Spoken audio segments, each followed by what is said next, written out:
Call of the Wild, last section of chapter 7. End of the book coming up here. It's a really great ending. I think you're going to love it.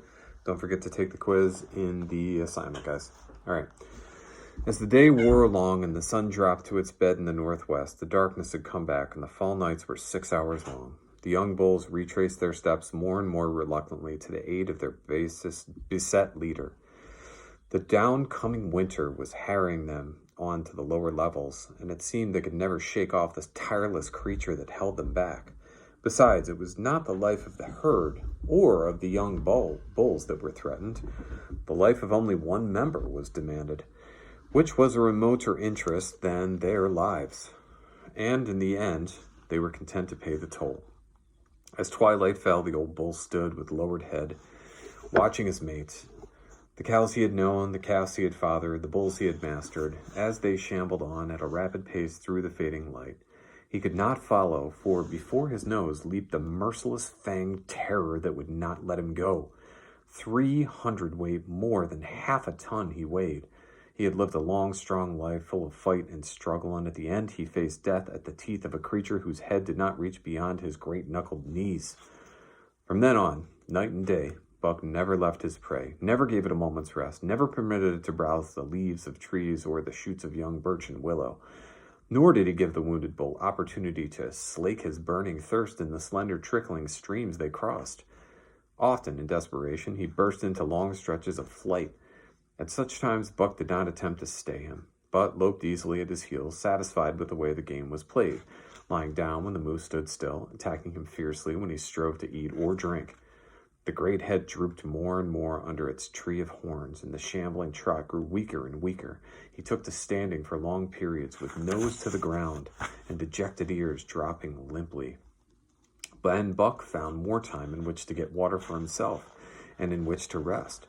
At such moments, panting with red lolling tongue and with eyes fixed upon the big bull, it appeared to Buck that a change was coming over the face of things. He could feel a new stir in the land. As the moose were coming into the land, other kinds of life were coming in. Forest and stream and air seemed palpitant with their presence. The news of it was borne in upon him, not by sight or sound or smell, but by some other and subtler sense. He heard nothing, saw nothing, yet knew that the land was somehow different, that through it strange things were afoot and ranging, and he resolved to investigate after he had finished the business in hand. At last, at the end of the 4th day, he pulled the great moose down. For a day and a night he remained by the kill, eating and sleeping, turn and turn about. Then, rested, refreshed, and strong, he turned his face toward the camp and John Thornton. He broke into the long, easy lope and went on, hour after hour, never at a loss for the tangled way, heading straight home through the strange country with a certitude of direction that put man and his magnetic needle to shame. As he held on, he became more and more conscious of the new stir in the land. There was life abroad, in it different from the life which had been there throughout the summer. No longer was this fact borne in upon him in some subtle, mysterious way. The birds talked of it, the squirrels chattered about it, the very breeze whispered of it. Several times he stopped and drew in the fresh morning air in great sniffs, reading a message which made him leap on with greater speed. He was oppressed with a sense of calamity happening, if it were not calamity already happened, and as he crossed the last watershed and dropped down into the valley toward camp, he proceeded with greater caution. 3 miles away, he came upon a fresh trail that sent his neck hair rippling and bristling. It led straight toward camp and John Thornton. Buck hurried on swiftly and steadily, every nerve straining and tense, alert to the multitudinous details which told a story, all but the end. His nose gave way to a varying description of the passage of life on the heels of which he was traveling. He remarked the pregnant silence of the forest. The bird life had flitted. The squirrels were in hiding. One only he saw, a sleek gray fellow flattened against a gray dead limb so that he seemed part of it, a woody excrescence upon the wood itself. As Buck slid along with the obscureness of a gliding shadow, his nose was jerked suddenly to the side as though a positive force had gripped and pulled it. He followed the new scent into a thicket and found Nidge. He was lying on his side, dead, where he had dragged himself, an arrow protruding, head and feathers from either side of his body. 100 yards further on, Buck came upon one of the sled dogs Thornton had bought in Dawson. This dog was thrashing about in death struggle, directly on the trail, and Buck passed around him without stopping. From the camp came the faint sound of many voices rising and falling in a sing-song chant. Bellying forward to the edge of the clearing, he found Hans, lying on his face, feathered with arrows like a porcupine. At the same instant, Buck peered out where the Spruce Bow Lodge had been and saw what made his hair leap straight up on his neck and shoulders. A gust of overpowering rage swept over him. He didn't know that he had growled, but he growled aloud with a terrible ferocity. For the last time in his life, he allowed passion to usurp cunning and reason, and it was because of his great love for John Thornton that he lost his head. The Yeehats were dancing about the wreckage of the Spruce Bow Lodge when they heard a fearful roaring and saw rushing upon them an animal the like of which they had never seen before. It was Buck, a live hurricane of fury, hurling himself upon them in a frenzy to destroy. He sprang at the foremost man. It was the chief of the Yeehats, ripping the throat wide open till the rent jugular spouted a fountain of blood. He did not pause to worry the victim, but ripped in passing, with the next bound tearing wide the throat of a second man. There was no withstanding him. He plunged about in their very midst, tearing, rending, destroying, in constant and terrific motion, which defied the arrows they discharged at him. In fact, he so inconceivably rapid were his movements, and so closely were the Indians tangled together, that they shot one another with the arrows, and one young hunter, hurling a spear at Buck in midair, drove it through the chest of another hunter with such force that the point broke through the skin of the back and stood out beyond. Then a panic seized the Yeehats, and they fled in terror to the woods, proclaiming as they fled the advent of the evil spirit. And truly Buck was the fiend incarnate, raging at their heels and dragging them down like deer as they raced through the trees. It was a fateful day for the Yeehats. They scattered far and wide over the country, and it was not until a week later that the last of the survivors gathered together in a lower valley and counted their losses. As for Buck, wearying of the pursuit, he returned to the desolate camp. He found Pete where he had been killed in his blankets in the first moment of surprise. Thornton's desperate struggle was fresh written on the earth, and Buck scented every detail of it down to the edge of a deep pool. By the edge, head and 4 feet in the water, lay Skeet, faithful to the last. The pool itself, muddy and discolored from the sluice boxes, effectually hid what it contained, and it contained John Thornton. For Buck followed his trace into the water, and from which no trace led away. All day Buck brooded by the pool or roamed restlessly above the camp. Death, as a cessation of movement, as a passing out and away from the lives of the living, he knew, and he knew John Thornton was dead. It left a great void in him, somewhat akin to hunger, but a void which ached and which food could not fill. At times, when he paused to contemplate the carcasses of the Yeehats, he forgot the pain of it, and at such times he was aware of a great pride in himself, a pride greater than any he had yet experienced. He had killed man, the noblest game of all, and he had killed in the face of the law of club and fang. He sniffed the bodies curiously. They had died so easily. It was harder to kill a husky dog than them. They were no match at all, were it not for their arrows and spears and clubs. Thenceforward, he would be unafraid of them, except when they bore in their hands their arrows, spears, and clubs.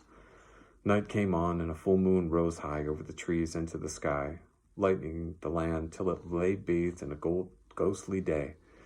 And with the coming of the night, brooding and mourning by the pool, Buck became alive to a stirring of the new life in the forest other than that which the Yeehats had made. He stood up, listening and scenting. From far away drifted a faint, sharp yelp, followed by a chorus of similar sharp yelps. As the moments passed, the yelps grew closer and louder. Again Buck knew them as things heard in that other world which persisted in his memory. He walked to the center of the open space and listened. It was the call, the many-noted call, sounding more alluringly and compelling than ever before, and as never before he was ready to obey. John Thornton was dead. The last tie was broken. Man and the claims of man no longer bound him. Hunting their living meat as the Yeehats were hunting it, on the flanks of the migrating moose, the wolf pack had at last crossed over from the land of streams and timber and invaded Buck's Valley. Into the clearing where the moonlight streamed, they poured in a silvery flood, and in the center of the clearing stood Buck, motionless as a statue, waiting their coming. They were awed, so still and large he stood. and a moment's pause fell till the boldest one leaped straight for him. Like a flash, Buck struck, breaking the neck. Then he stood without movement, as before, the stricken wolf rolling in agony behind him. 3 others tried it in sharp succession, and one after the other they drew back, streaming blood from slashed throats or shoulders.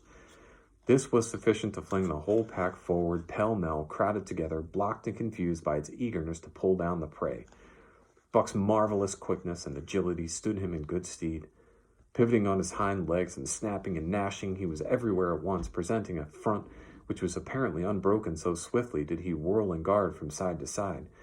But to prevent them from getting behind him, he was forced back, down past the pool and into a creek bed, till he brought up against a high gravel bank.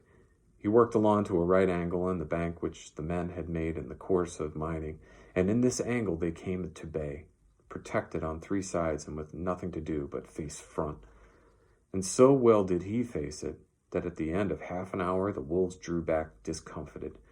The tongues of all were out and lolling, the white fangs showing cruelly, white in the moonlight.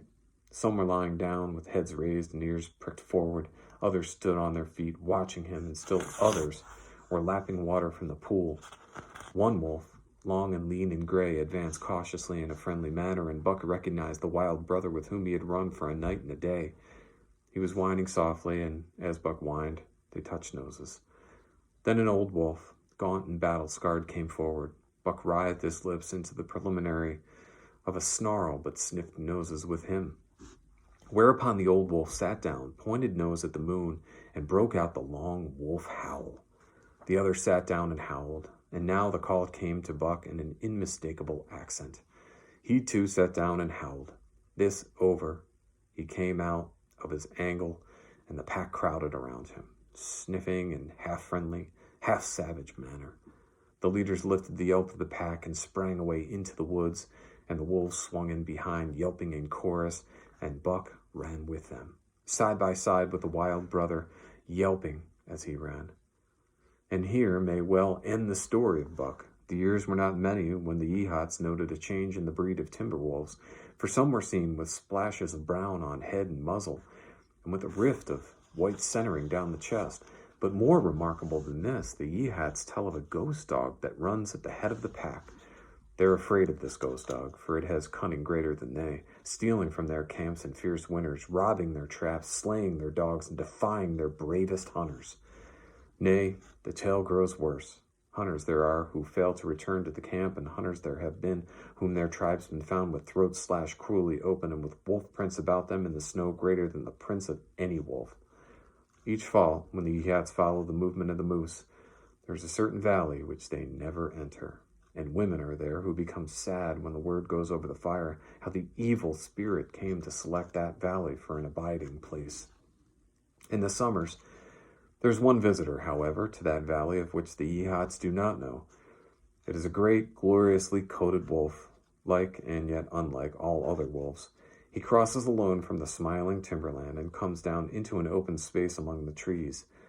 Here a yellow stream flows from rotted moosehide sacks and sinks into the ground, with long grasses growing through it and vegetable mold overrunning it and hiding its yellow from the sun.